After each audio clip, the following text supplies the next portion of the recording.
Welcome to the Minx and Muse podcast. I'm your host, Crimson Minx, creatrix of Minx and Muse, a dark feminine playhouse where we awaken our innate magic through esoerotic dance and witchcraft. Welcome to the portal of enchantment.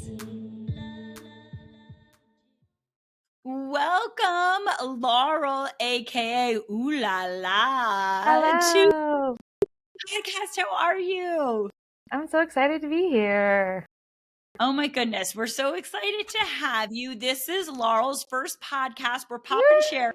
Hey. But I was so excited to have you on because we are in the month of September 2023 here at the studio, and our archetype of the month is the sacred devotee. Mm-hmm. And we've had such wonderful conversations in the past around what it means to be devoted. Specifically, we talk about one's art and one's dance and one's creative expression. And I truly feel like you really embody the sacred devotee when it comes to your creative expression. And I forgot to even mention, Laurel is an instructor at the studio. Yes. Ooh Lala is her stage name. So why don't you tell us a little bit about yourself in those areas first?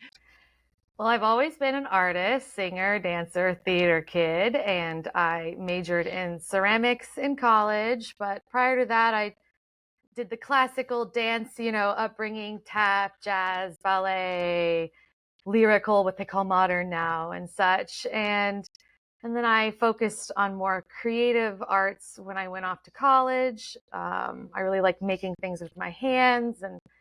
And then I just sort of rediscovered my dance journey through Minx and Muse in 2018. And here we are now, just sort of combining all my loves into one.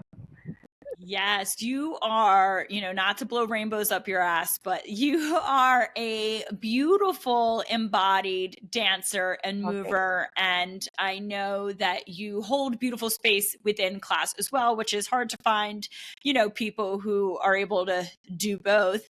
I love to teach and share. So yeah, you're wonderful at it. And you are a natural on stage. As you mentioned, you were a theater kid. So tell us about Ooh Lala. Ooh Lala. Gosh, I just realized, because I started coming back to the studio, and it was just so great to just move my body again, and also just be in an environment that was just so open and aware and just embodiment and just inviting to everyone. And I just had really missed that in my life, that kind of creative space. And I didn't really realize how much I missed it until I walked in the studio and took that first class. And then, oh my God, I'm going to cry. Okay, hold on. I love it. Also, Laurel's a Cancer. I'm a Cancer. I have tissues ready. But then something that like reawoke it in me, even in that first class, was like the witnessing. And I was like, oh, I missed this sort of aspect of my life. And how can I bring that back? And I didn't think, because I grew up, hold on, we're going to like a little Southern belle. Dot the eyes. I kind of, since I grew up in that like very traditional, rigid kind of ballet structure, I basically thought, oh, past 25, my career's over, right? That's it. There's nothing left for me, right? You can't do pointe anymore. I know, there's no reason. And so it was so exciting to realize, oh, wait, I'm still fully capable and in the prime of my life and can do these things that I always wanted to do. And the community's so great and supportive. And here I am, just sort of found my way to Ooh Lala. My first show was Velvet Knox, which I met, Harley and Irene through the studio. And then the first showcase a month later, right after that, I was in Tara's group. And that just sort of started my journey. I mean, COVID was in there. We won't talk about that, but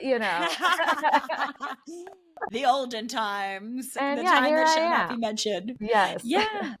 I love that. Yeah. So I love that essentially you grew up dancing with one understanding of what dance expression and movement was. And of course, when we learn dance growing up, it's very rigid and it's very 1 2 3 1 2 3, yes, matchy. And it's I love that it's that movement was in your body, but when you returned to it as an adult, you found a different expression that felt a lot more embodied and creatively to express. So much so that you decided to pursue it from even outside of the studio in a burlesque sense. Right. So doing burlesque shows with the name Ooh Lala, all of I don't want to get ahead of myself, but you get very creative with your on-stage performance as well. You truly are a multi-dimensional artist. But one thing that I've talked with you before to say that I really respect in you is that you do burlesque dance and you do partake in a lot of shows, but you are still sacredly devoted to your craft and to your art. And even though you're a teacher and you're a performer, you are still a student. And you still show up to classes and you still take the time to honor your movement from a student perspective, which in complete transparency, and I don't see that a lot in the burlesque community. I see a lot of people. It even happens when we start teaching, right? Just because time is valuable. It's hard and So the fact that you, knowing that you love burlesque and being on stage and dancing so much, still cultivate the actual dance aspect of it to fill your soul, but cup. also to fill your cup. I think it's a rarity these days. And so I always compliment you on that. And that's why I feel like, when I see you on stage, you're a beautiful mover, you're enchanting, you're captivating. And it's because go on. well, and I always say this, I believe this of Tara as well. We talked to, talk with Tara about this. She's a big inspiration of mine. Yes. Yes. And I was going to bring her up because I know that you have kind of looked up to her and have been in shows with her and have taken classes with her. And I see a difference on stage through people who are still cultivating their own embodied movement practice and not just devoting themselves to putting together pieces to be performed. Yeah. There's a difference. There is. And I was really thinking about this kind of before this started. What I think that's something I really learned in art school, because they really hone in art school that as an artist, at the beginning of your career, you have no symbolism yet built in. You have none of your personal motifs built in. You don't even know what you're trying to really express. You're just sort of learning technique, and it takes time to become like a Da Vinci, right? Or whatever, I'm not aspiring to that, but it takes time to become a master of your craft.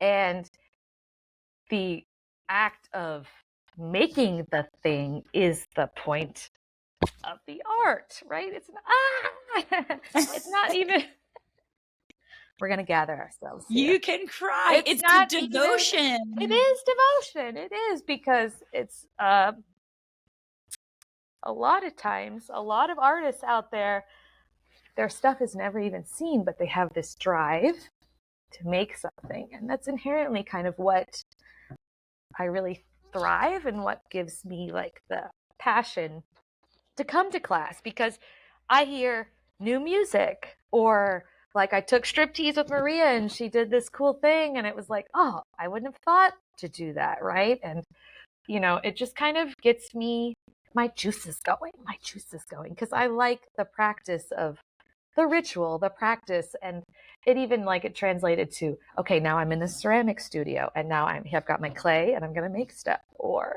oh my God, I don't want to cry this whole podcast.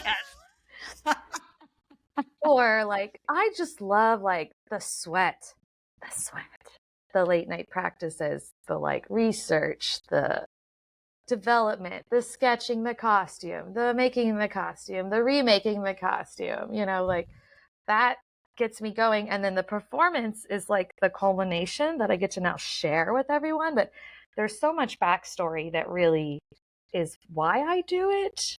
And of course, I love the applause. Don't get me wrong. I know that's a part of it, right? Because it does take a certain drive. I fully believe anyone can be a dancer, and if you want to perform, great, but it's not like a requirement to be a lover of dance or to call yourself a dancer. And that's something that I had to kind of unlearn after leaving the ballet world. Like, it's not, oh, I'm the prima, or I'm in the chorus, or whatever. Like, it's just, you like to dance, and it's just, it can be that, so yeah. Yeah, absolutely. And I think it's different I think we can confuse, because we live in such a masculinized society, we can confuse hustle for sacred devotion. What do you think is the difference between those two? Because I feel like when you say hustle and sacred devotion, I feel two different from purposes. my personal, how I kind of view it is, it's very easy to get caught up in the whirlwind and go, I gotta do the next thing and the next thing, the next thing, the next thing, the next thing, the next thing. Oh, what's the next show? Oh my God, I'm so inspired. And also, it's so easy just to be inspired and be like, oh, I want to do that, but then I personally have to really go, okay, when I choose to do something, I'm going to fully go out and do it 100%, and I'm going to devote my energies to it. So I kind of have to balance, because I also want to make sure I've still got time to teach. I've still got time to take classes, time to see my family, time to see my friends, time for just me, because I am inherently very, very introverted. I'm an extroverted introvert, or whatever they call it. I like people, I interact with people, but I also very much need my time for myself. And the creative process for me is a very kind of private, just me up at 3 a.m. going, oh, what do I do? What do I do? Do I do this? Do I do that? And then the result is what I share. And that takes time, and time is valuable, right? And just like you kind of focus a ritual, you have to kind of focus on a project. So I am very choosy about what I do, as much as I want to be in everything all the time. It's so hard. But it's really brought me a lot of balance in my life. And then when I do the things, they feel so much more fulfilling, because it's oof, this was a chapter that is done now. And I can always come back to that piece and do that piece again in another setting. But now the creation of that is parenthesized, it's done. Okay, now moving on, right? Or bookmarked, and so, or bookended. And so I love that. And then it's also now it's ooh, now I have a new project, now I have something new I'm thinking about. And I do try to, I'm not great about knowing when things are happening, but I am trying to practice my ritual of finding out when shows are happening, so I can kind of schedule, because I'm a scheduler, when things can happen, so. I love it, because I think a lot of times people see the final result. They go to a show and they see the performance. Yeah. And that's kind of such a small part of the full experience from your perspective.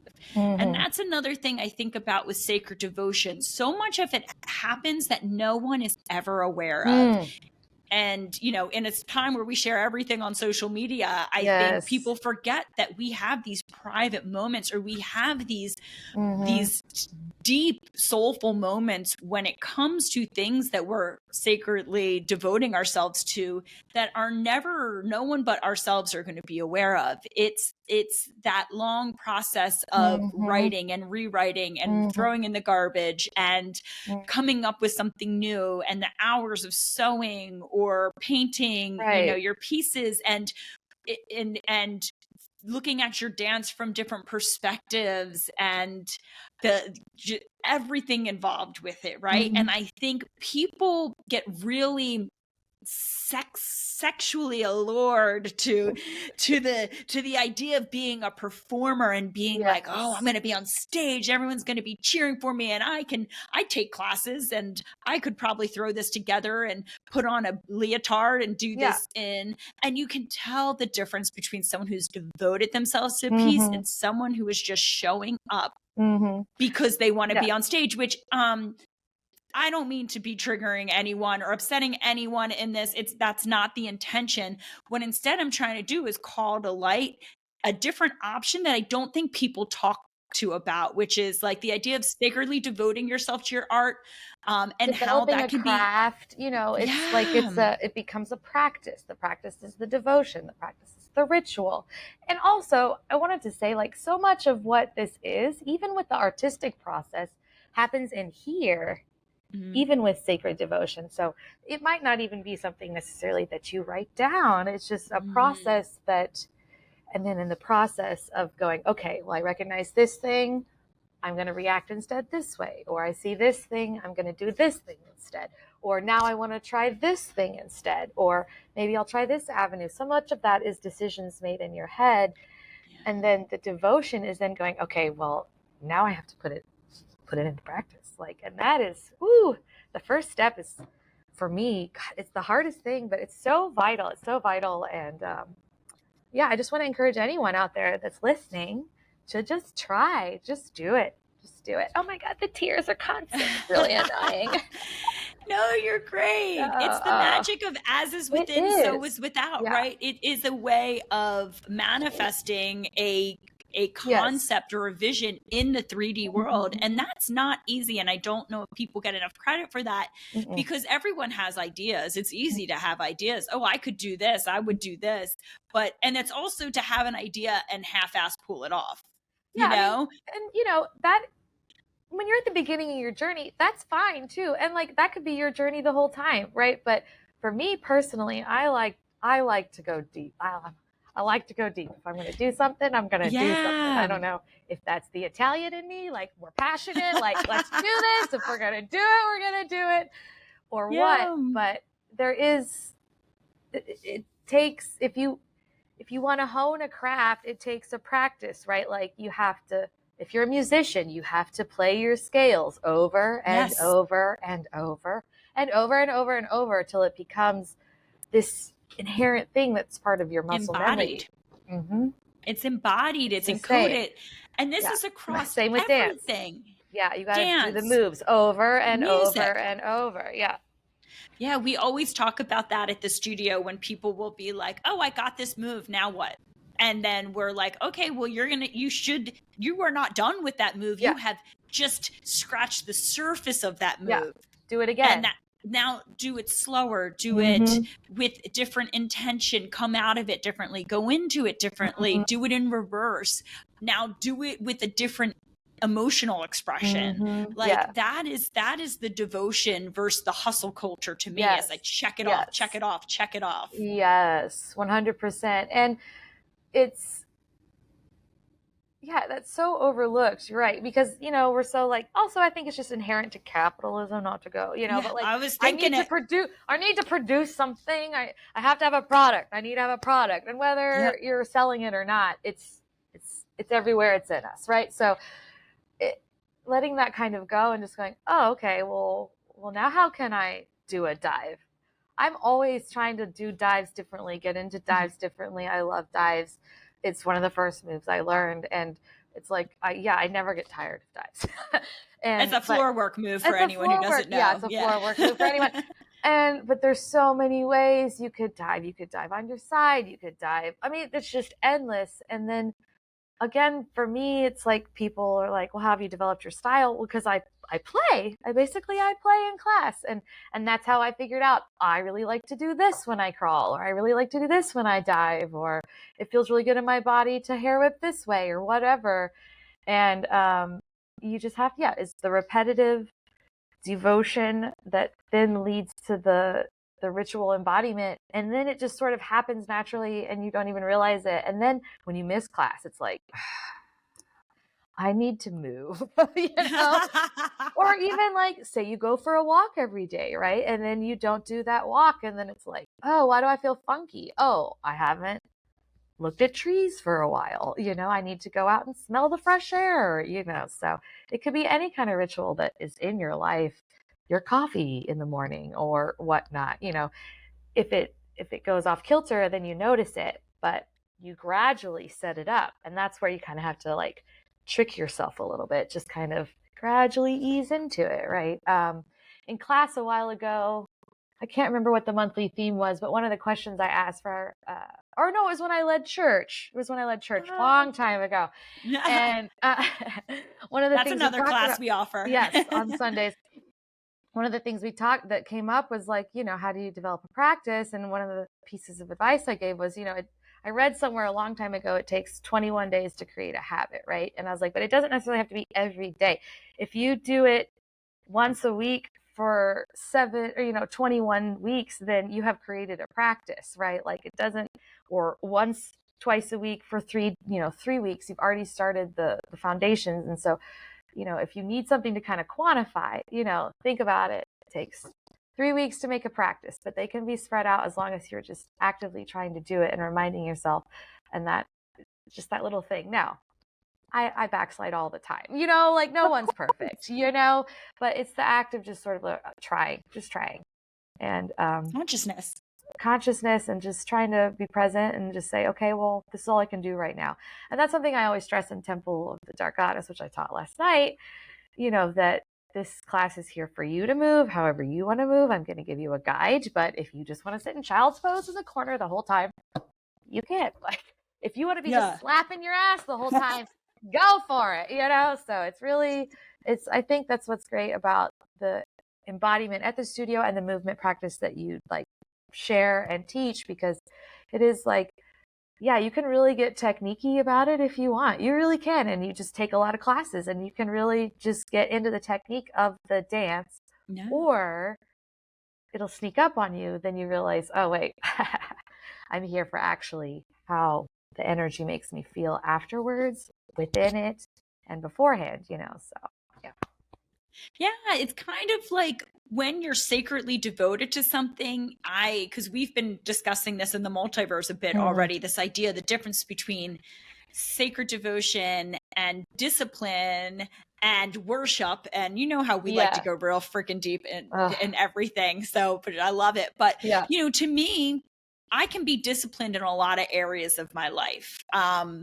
But for me, the sacred devotion comes when it's something that feeds my soul. And that's really, where you're like, it's hard to describe. It just feels like this. Like, oh, I gotta do it.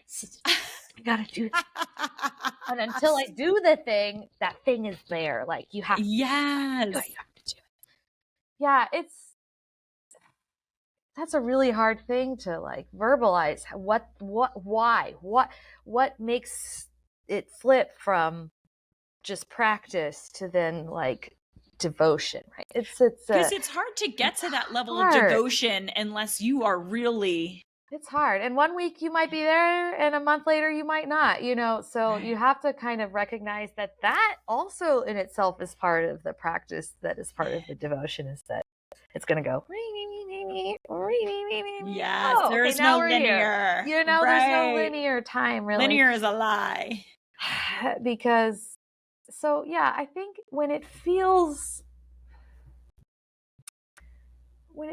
like something that's calling you, I feel like then that kind of leads. It's the siren. Yeah, but it's like the siren not to like destruction, it's the siren to like embody it, right? Like, and then it becomes this fire, this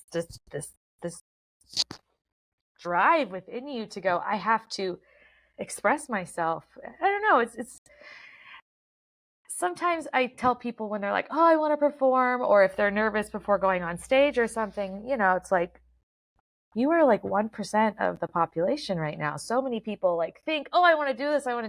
You're doing it. You're actually about to do it. So recognize that. And then that's part of making you feel like your practice was worth it, because if it becomes this thing that you just feel like you have to do just because like other people are doing it, or like it's this like result you feel like you need to like be successful, then it's prove yourself in some you'll feel way. good and it's a nice result, but it might not give you that, like, it's still going to give you that kind of searching feeling of like, oh, what's the, whereas when I do it and then I look back at it, it's like, that was great, and then I learn from it. And then the next time I'm inspired and want to do something else, whether it's crochet a blanket or whatever, then it's like, okay, now this is my new project and I'm excited to like light this new fire, and what am I going to learn here, you know? So I think it's just kind of Yeah. recognizing that it's fun to be inspired and it's good to have projects and goals, but at the same time, the goal is,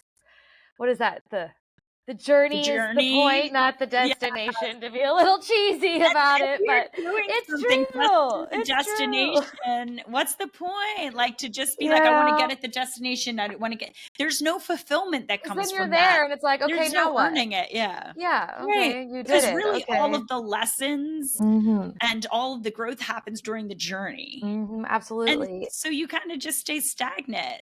Yeah. And yeah, and I You think can't that, bypass that, unfortunately. I've, right. you know, as an artist my whole life, right? Like auditions, all the things, art critiques, like, you know, you see, you know, comparison is the thief of joy, right? But it's hard and you have to deal with it. And it's like, you see, and I've had to tell myself, well, what are they doing? They're doing the work. That's Mm-hmm. what they're doing. So you need to do the work. And so I'm just trying to always hone what is the work I need to be doing in order to get the result that feels fulfilling to me, not necessarily to what, you know, society, the world, whatever says is successful. But as long as I feel good at what I've put out artistically, then that's good, you know. And if other people like it, great. But also in art school, you know, you work a whole semester on something, you put it up there, and it's torn down in 5 minutes, and you have to go, well, that's all right, I still love it because I made it, you know. And at the same time, it's part of the critique process because you have to give critiques to your peers next, you know. And so it just teaches you to kind of like keep going as hard as it is. And even if you have a 15-year break of never dancing, you can always come back to it, right? You know? Yes. So That is something, you know, they always say everyone should have to work in the service industry oh just my to God, have yes. that like understanding. But I Yeah. always have thought everyone should have to go through art school for the plain, because I got a degree in visual arts. And so, you know, Yeah. that's very hard to So just hard. spend so much time on something and for it to be literally just being like, this is shit. Mm-hmm. And it was shit. But it was It because it was, felt like yes. I was like starting off anything. It's so offensive to me when Yeah. people are like try to put it on someone else of why they're not to where, say, someone who's been dancing for 10 years is. Like, Right. well, Right. I've taken 5 classes. Why does my dance not look like yours? You know, Well, because you know what? I've already been through that awkward ass beginning process, but I found my devotion to it because I did not see it as I was trying to get a means to an end. I saw it as the practice in and of itself was so holy to me yes. that I needed it to fill my soul. Yeah. And I found Yeah. that perspective. And that's how I finally got, you know, that's where you get to. But as an Yeah. artist, when you're starting off, art school is brutal. It's so brutal. And I some people mean, can't take that kind of feedback, or they don't have that realization that like things don't come to you right away, especially as a creative output. It's very easy to critique creative. It's another thing to create as a creative. You know, and then there's always, you know, like you were saying, the student that just didn't show up for any art classes, makes something and everyone loves it. And you're like, Yeah. okay, I see you, you know, it's good, but you know, but that's also how you like part of learning. If you're going to like start to engage in this world, that's part of the process, you know, and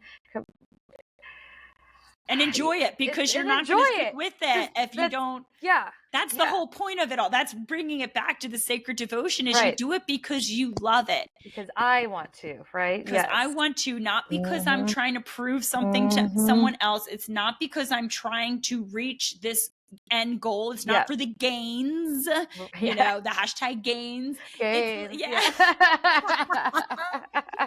It's literally because me showing up for this practice feeds me. Yes. And I have been really trying to even shift into that energy for other aspects of my life. Am I doing this, you know, even for work? And I had to talk about this with Starbeam and Sid, our front desk and like manager babes. And we talked about how do we Yeah, they're awesome. We had a meeting last week, and it was, what does it look like when you show up sacredly devoted versus I have to come and get this done and have the door unlocked by this time, because I have been finding that with this mindset, I go into the studio and I'm like, yeah, I have to clean the toilet, but like, when I shift into like, I'm sacredly devoted, it takes on a whole new energy of like, I get to be able to do this.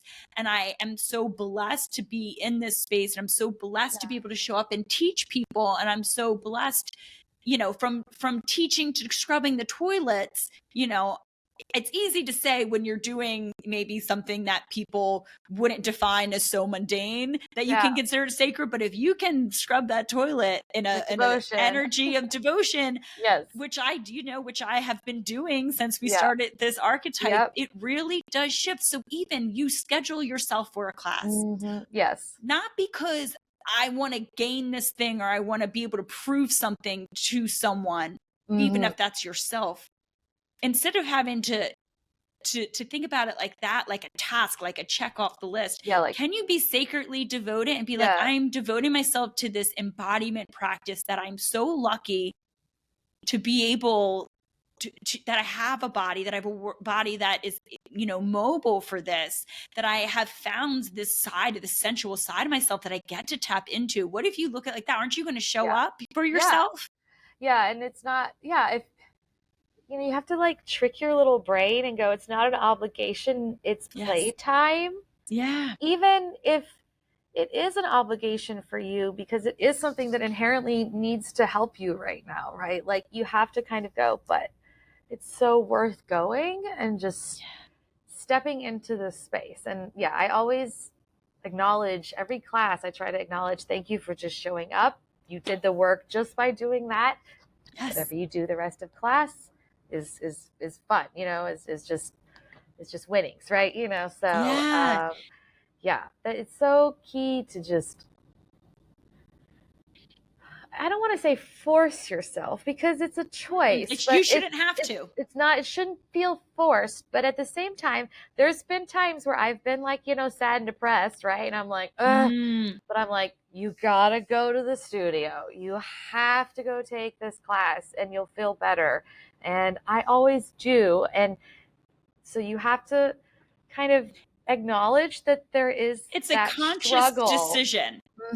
But make then also the conscious say, I see you, and I'm doing this instead, right? Like, and it's a conscious decision. Absolutely. Yes. That if I lead, I love the conscious decision that if I make an embodied decision, my mind can then shift, transform based on the embodied decision that I make for myself. So what if we stop making decisions all the time from our brain and start making decisions from our body? And our body may say, today I want to show up gentler, but without the mind being like, no, because that's how we can really shift that energetic state or that mindset state, is through leading with our embodiment practices, leading with the body.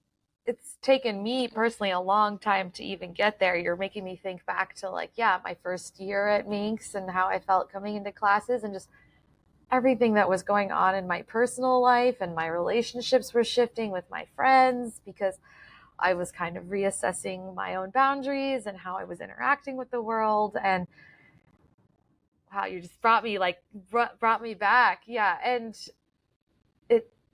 I just want to encourage everyone that might be listening to this. It takes time. It just really takes time and devotion to yourself, and to just recognize that you will feel all the feels, all the things will happen.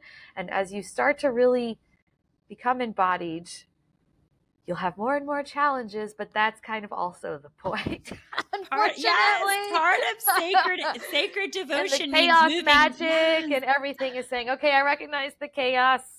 I am centered in the chaos, right? And some moving days it's through really the frustration. Good, some days it's not, Yeah, exactly. Yeah. It's true. It's not, that's the thing. We have this idea of being sacredly devoted is like this beautiful at peace. Yes. The choir singing. No.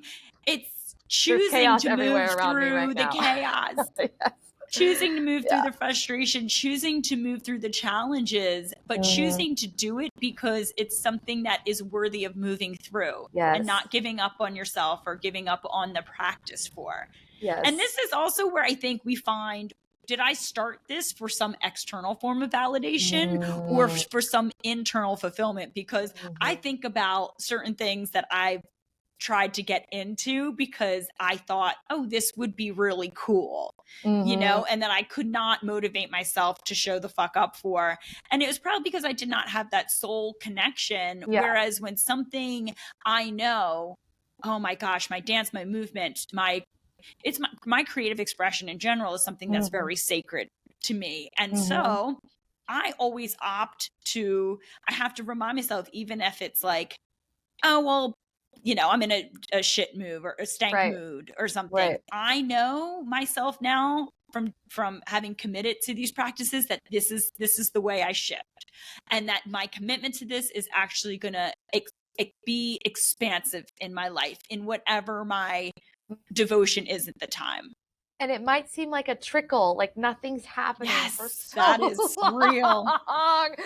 So long. And then all of a sudden it's like, oh, wait, I've gone around the river bend, and suddenly it's like this glorious expanse, you know? It's like, oh, here we are, you know? And even just like, you know, with mental health and all the things that you have shared with us through the studio that has helped me, you know, it's like, oh, now I can go, I see you. I see what you're doing.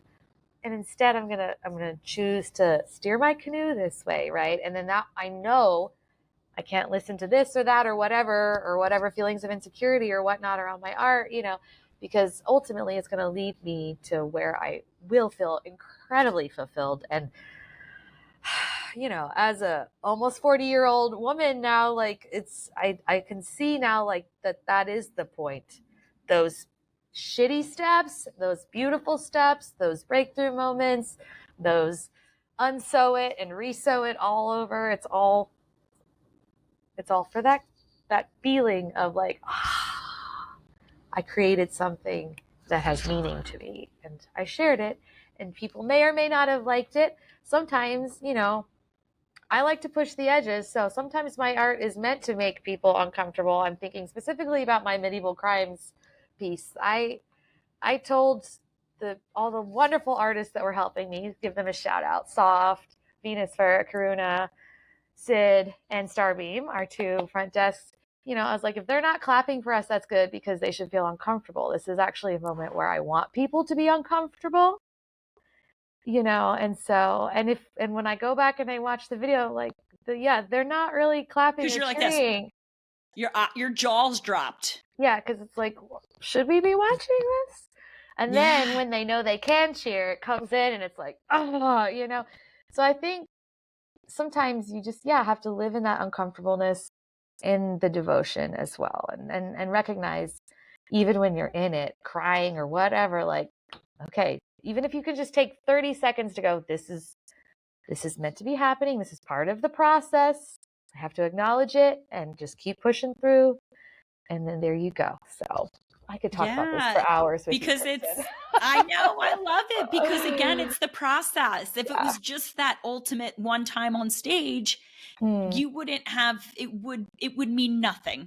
Yeah. It's like, you know what has been coming to mind is the Karate Kid, the wax on, wax off, where Daniel-san did not understand why Mr. Miyagi had him painting that fence all day. And I think the average person would be like, fuck you, old man. I'm not painting this fence anymore. I deserve to be, I want to be doing drop kicks or whatever they do in karate. Roundhouse kicks to the face, you know? Like Mr. Miyagi, being a master, being a sacred devotee of karate, understood that Daniel-san had to commit himself at that soul level and be willing to to shift to that conscious state of devotion rather than entitlement of just things just come to me like this. Yeah, really making, you know, I really fully believe in like making your life your craft and your craft your life. You know, like what you do should bring you joy. And then when it such a Cancer. than when it brings you Definitely the most joy. tears we've Oh had my on the God, podcast. it's so embarrassing. I don't No, know if it's I'll be not. able to watch this, but No. no, I will. But then you find that thing that brings you joy, like whatever it is. Maybe it's playing a sport, maybe it's walking dogs, and then if you try to bring whatever that practice that brings you joy, now try to also bring, like you're talking, bring it into your life, your everyday practice. It doesn't have to be so compartmentalized, like, okay, now I do this thing I love and it has nothing to do with anything else I do in my life. Well, actually, why? Shouldn't you make that thing you love, like, color everything in your life, So, and I think about that book. What is it? The Artist's The Path, that book? artist way. The Artist's Way. Yeah, Mm-hmm. that's basically like, it's been around for a long time and it's basically saying like anyone can be an artist. It's how you devote yourself to the process of creation in your life, which is 100% everything you're talking about this month with the sacred devotee, so it's I really think so many people could just, like, if they just did a little It bit could of it, shift. sprinkled it in, it would just Yeah. kind of change their whole lives, I yeah. feel about this with magic too. This idea Yes. that people just want their magic or their witchcraft to be like these moments of lightning and these huge Yeah. spells. And we spoke about this with Ruby, who was a past guest on the Right. podcast at our last instructor meeting, and Ruby loves devotion. She's very devotional with her spiritual practice, and she had brought up how she really loved that this theme was going to be coming up, not just around dance, but around our Yeah. magic, because so many people, because she'll work a spell, that one, Oh, yeah. she is so She committed to her does magic. it. Yes. Yes. So devoted. And so many people just like, give me the candle, let me light it. Where's my result?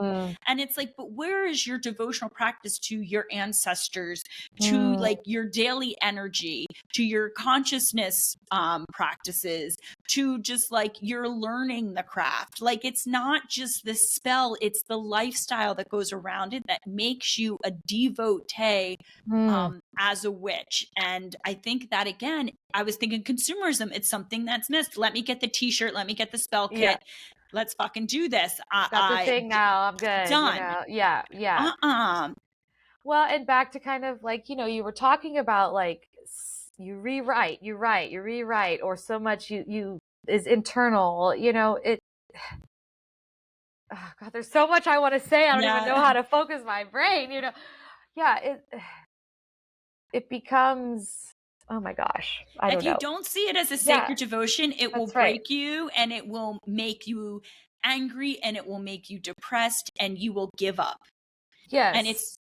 And then you'll feel like, well, why should I even bother? And I've been there, right? I didn't dance for 15 years, right? Because I sort of was like, ugh, it's so, just keep going. That's all I can really say is you just have to keep going, And notice that, is this something that why did you, I think this is a good question. Why did you start this to begin with? And that's a really good reassessment of, because speaking in your field, people will be, I'm going to do this show, I'm going to do this show, and then they're exhausted. And actually, there's the glitter crash is real. Yeah. The glitter crash, yeah. Real.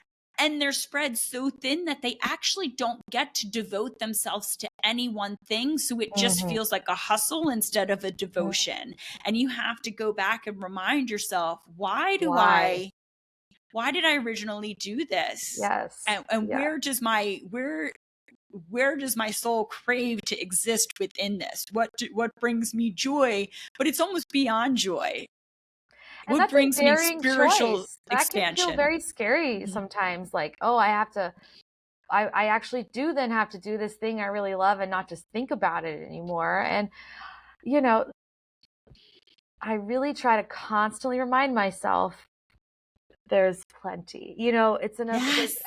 It's because it's so easy to go, well, I'll just do it a little bit. Or if I do, and you just have to remind yourself there's plenty for everyone, and it's out there just waiting for you to kind of grab it and find it. And whenever you make the choice to start is perfect. And I have really worked hard to not beat myself up. Oh, I should have done it then, or I should have done it then, or I'm doing it now. And that's Right. when it's important because I'm doing it, right? The fact that I'm doing it If you're instead of, doing it to be number one, are Yeah. you really doing it for the right purpose? And it Right. doesn't mean that we don't like to be acknowledged. Hello, I'm like highly competitive, so Oh, let's yeah. keep it real. Yeah. But like, if you're doing it to be, I'm not going to play back, you know, from a sports perspective, that takes Right. devotion.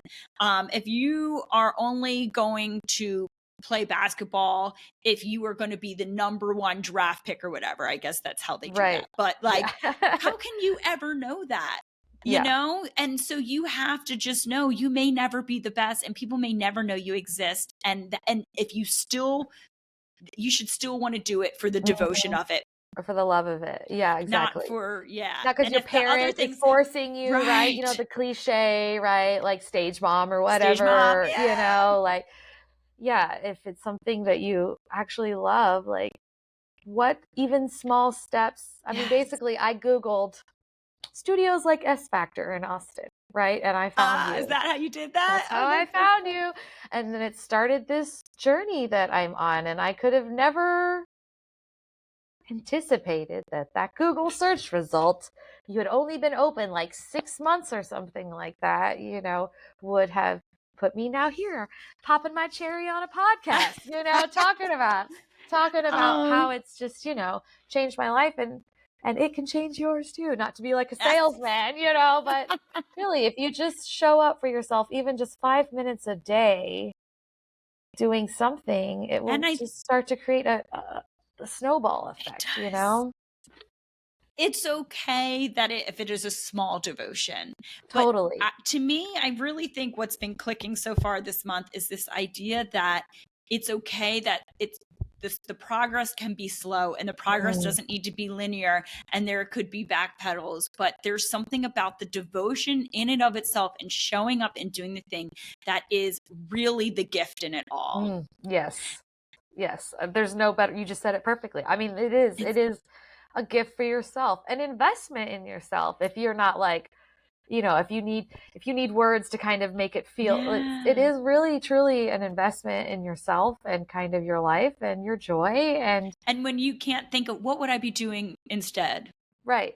When you can't picture like, I always think that, what would I be doing instead? If the alternative is sitting on the couch and watching more TV, like that's fucked up, you know? I'm always on my high horse on that. But like, is it, I'm a big TV watcher, but also I schedule time for TV. I know that sounds silly, but I schedule it. I'm like, tonight is a TV night, you know? You said you were a scheduler, but you know what I mean? If it's like, what is it? Is it because there's something else you would like to sacredly devote yourself to? That's wonderful. But I think we all need some kind of sacred devotion in our life and you know, I think a lot of people, they put it to their job, you know, and then they're giving, I would work more and all that. And I'm not saying you can't be sacredly devoted energetically to your job. And I'm not saying that I'm sacredly devoted to my job.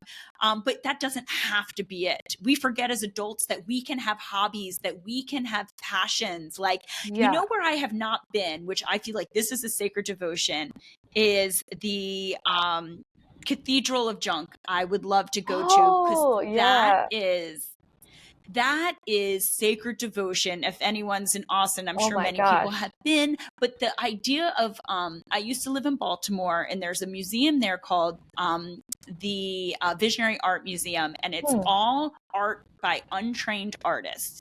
And the level of, oh my goodness, it's like the output and the detail and the almost like obsession. But you know, I won't get too much. This is not, you know, super about art specifically in terms of the art world. But when I was really, that came to mind when I was putting together the workbook for the multiverse and everything, this idea of like, there were these people who lived in complete anonymity their whole life.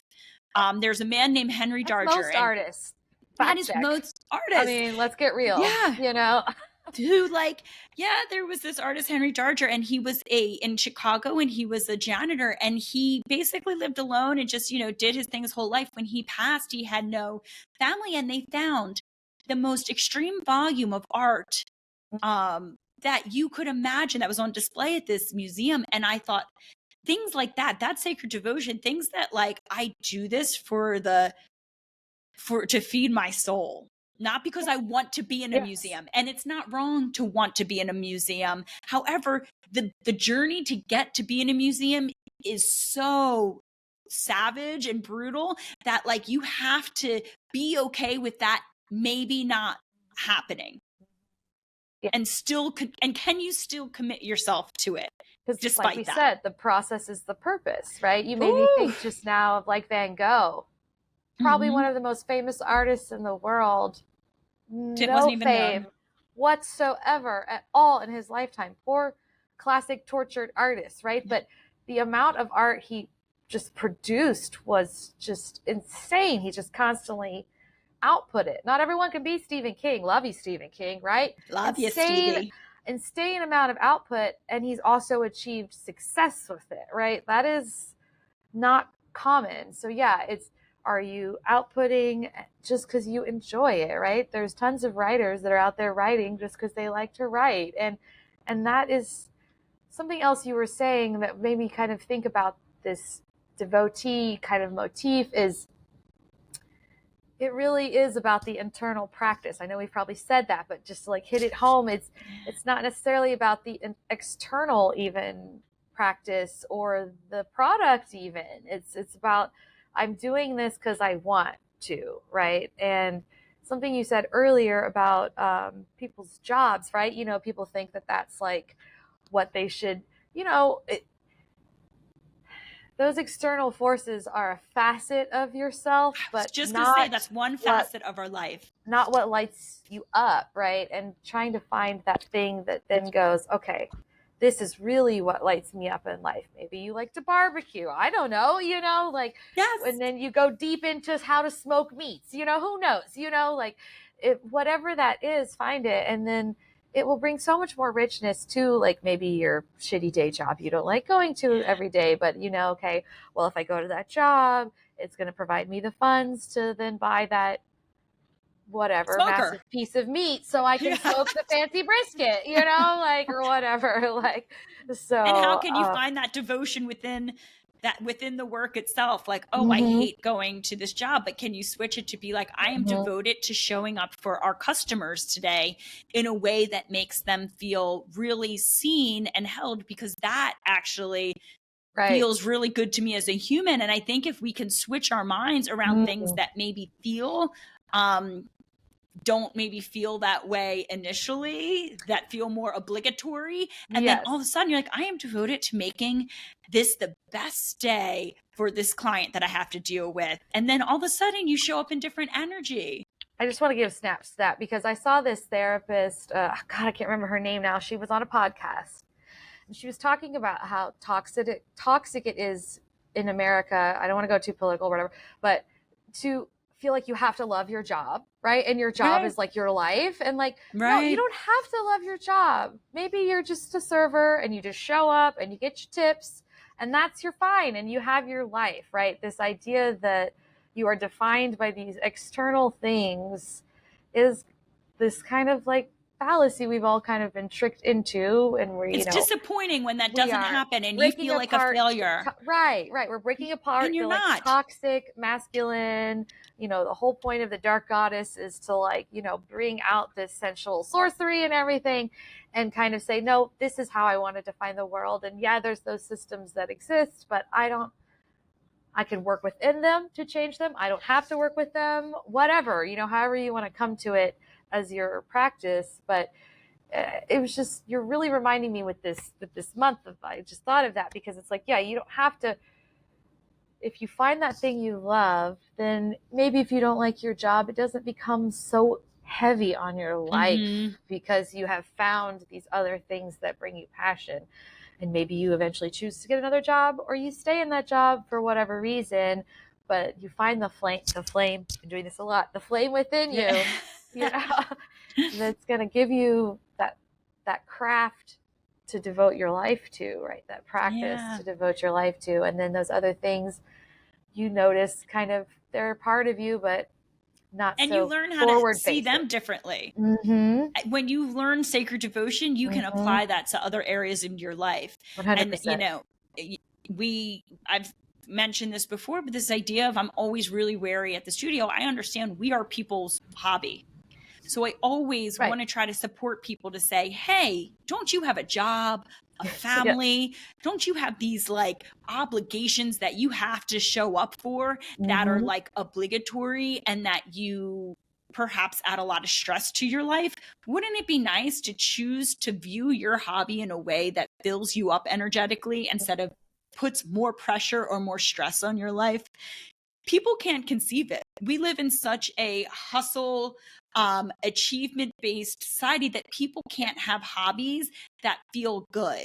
They don't feel like there's value in it. They don't feel like that there's aren't earning value. them something, right? Yes. You know, like, oh, can you just show up for the sake of feeling embodied sensuous pleasure in your body? And that's your devotional practice to yourself and filling yourself energetically and feeling like this was not a success unless I was run ragged and exhausted and did 10 pounds heavier than I did last time. You know what I mean? Yeah. Can you find those things and keep them? Can you keep them sacred?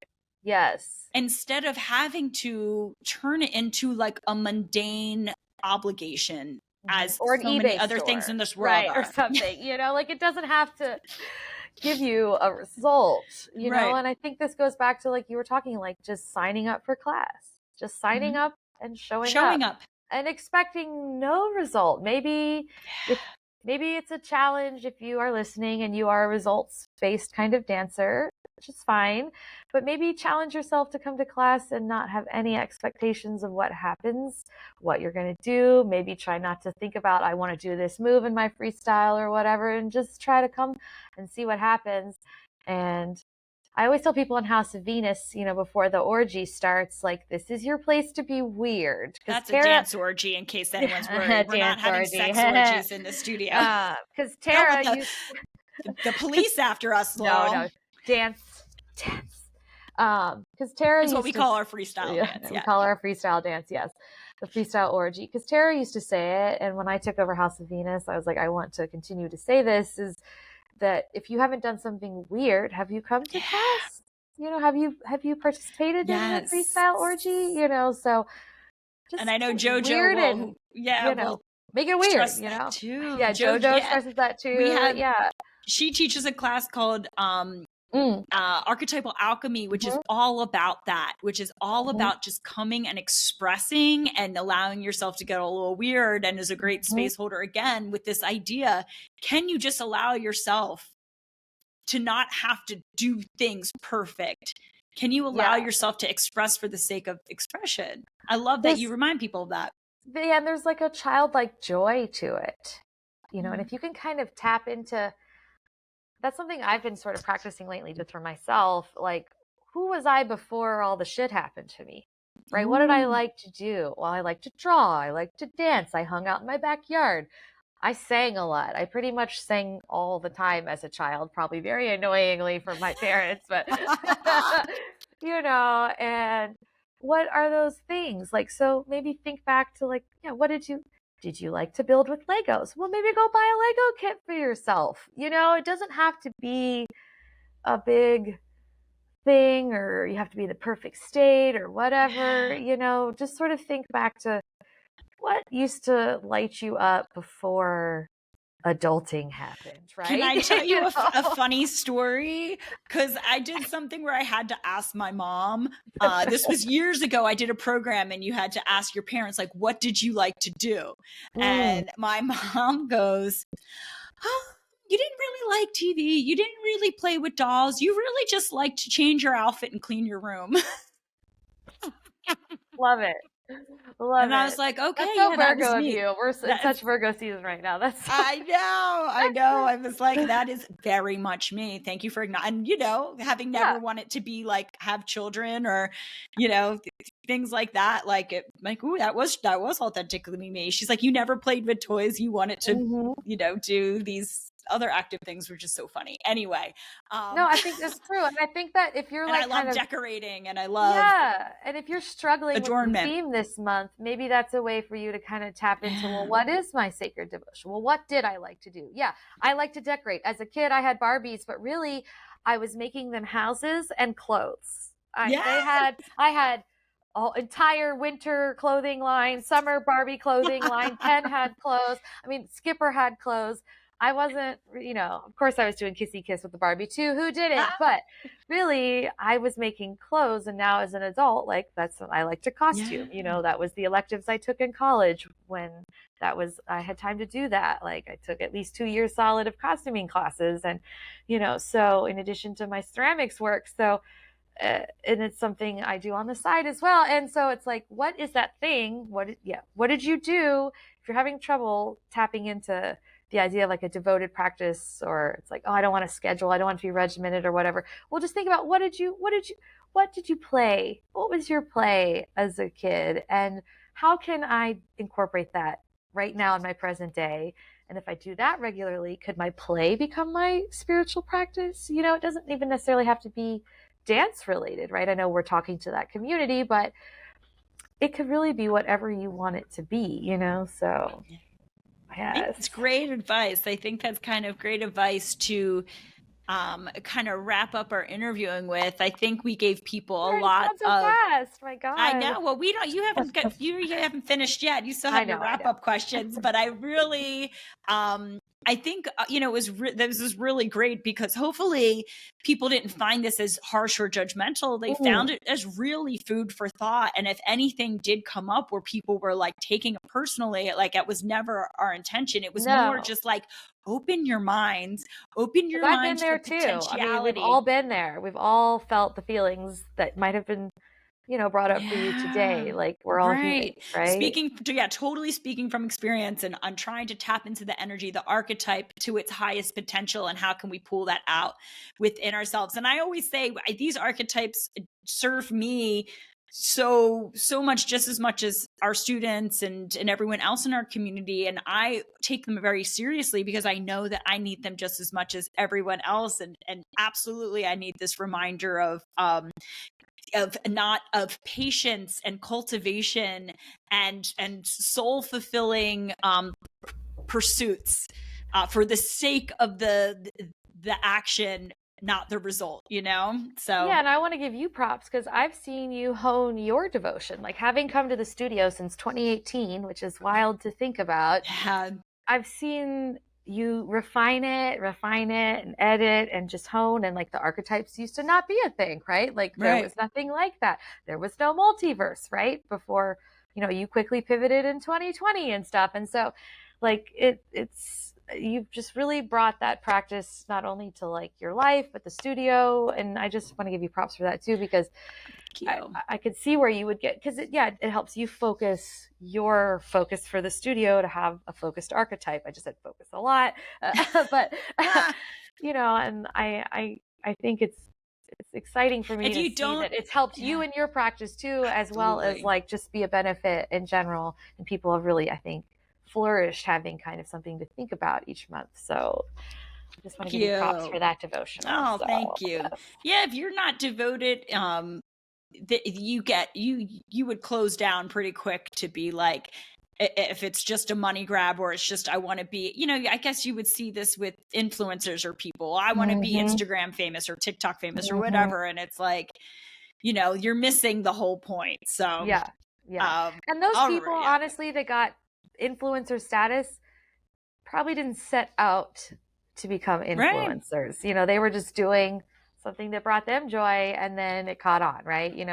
If you're trying to follow the trend, it's harder to catch up. And if you're, rather than just doing what you want. Authenticity, baby. Authenticity. We love that word. All right. Well, let's move into our questions that we ask all of our guests. So the first one is, what is your personal mantra or source of daily inspiration?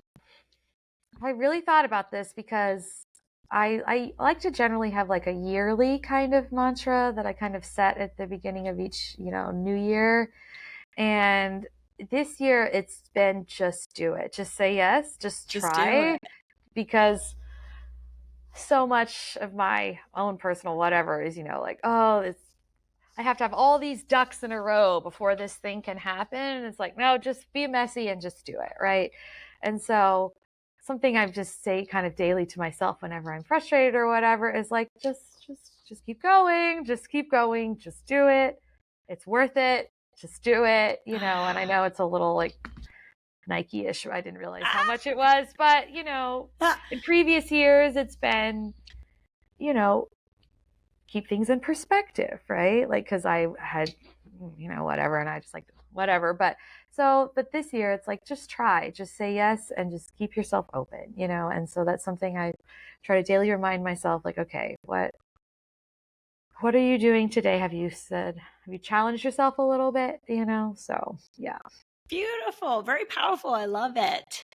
All right. What is your favorite sensuous indulgence? I was really I think I'm just going to be basic and say chocolate. I was thinking chocolate. That's so funny. Because, we've been psychically communicating this whole time, by the way, because I was like, chocolate. Yeah. Because I am like a sensualist. I'm Italian, as I stated earlier. So everything, I love food. I love I am a big touch person. But really, like, if I want to feel indulgent, I usually get something chocolatey, like whether it's cake or just chocolate bar or something. And that always feels like just a nice little treat for myself. So love it. Great answer. And then finally, what does living fully in your power as a witch look like to you? Well, we touched on it a lot, but I think for me, and what the studio has really helped me, is like staying centered in the chaos. Like, honestly, because being an empath my whole life, and just not knowing how to ground prior to like really getting into the studio, you know, really I started tapping like 2 years before the studio, and that was kind of my first like introduction into sort of like, I need to get grounded. But recognizing that shit happens and really I can't control anyone but myself. I know it seems basic, but I have to constantly remind myself of that. And when shit happens, I just have to be like, well, how are we going to handle it? And what are we just going to keep doing that fulfills myself and gives me happiness? And so really just trying to stay centered in the chaos. And also I find a lot of beauty kind of in the chaos, because the universe always, I'm really big into quantum physics, and it seems chaotic, but there's patterns everywhere. And, you know, the black hole, just the way all the quantum mechanics work. And so that gives me a lot of centering. I like to go outside and look at the moon, and it just kind of like, you know, there's chaos, but I can handle it. So that's really kind of how I really learned to embody that, through learning the language and the terms and the tools through the studio and everything. Just staying centered as much as I can and acknowledging that shit happens. I love it. We talked about this with our archetype, the energist. Be the energy that controls the energy. Yes. So that's awesome. Yes. I love it. Well, Laurel, aka Ooh Lala, I just hope you know how grateful I am that the universe in all of its quantum amazingness brought us together. Thank you. And I love you. Thank you for all the creativity you bring to the world, all the empowerment you bring to our witches, and all the joy you bring to my life. I love you so much. Love you. Tears. Lover of tears. It's okay to cry, people. It's okay to cry. Bye. I love you so much. Thank you. Thank you for joining me for the Minx and Muse podcast. You can find show notes and learn more about the studio at www.minxandmuse.com. As a reminder, it is our birthright to transform, expand, and safely exist as sensual, conscious, and empowered creatures. I'll see you next time.